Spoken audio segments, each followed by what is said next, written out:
Right now at 6, a new Netflix series on the man who terrorized Milwaukee debuts tomorrow. It's called Monster, the Jeffrey Dahmer story, and it will likely be watched by millions of people around the world. But many people right here in our area will not be tuning in. For them, the story of Dahmer still hits too close to home. Katie Crowther spoke with two people who distinctly remember their interactions with the serial killer.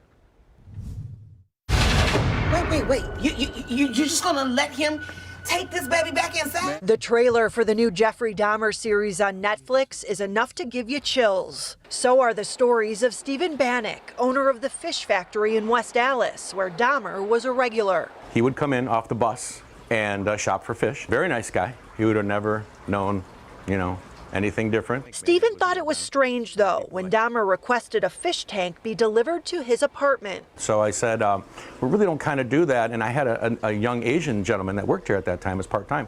And he pointed to him and he says, can you have him deliver it? And I think a week later he got caught. In some of the photos shared in the news, Stephen distinctly remembers seeing one of the tanks he sold Dahmer. In the aquarium, you'll see a couple piranhas. They're about this big, hand size. But you'll see, I think, 1 or 2 skulls.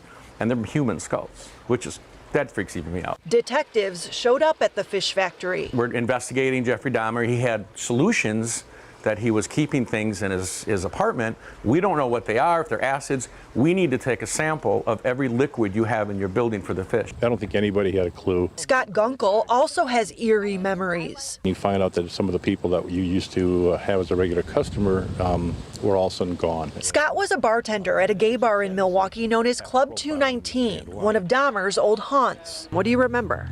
Well, he would come in to the bar. He was usually drunk.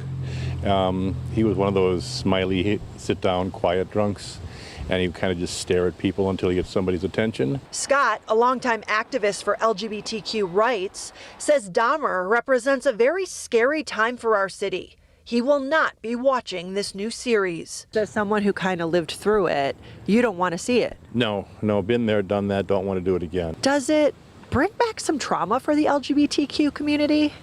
Of course it does, especially those who were personally victimized by it. It's unfortunate that the victims' families never get the coverage they need and the closure. Yeah. According to Netflix, this latest Dahmer series is really the first that centers on the underserved victims and their communities impacted by Dahmer, systemic racism, and the failures of police at that time.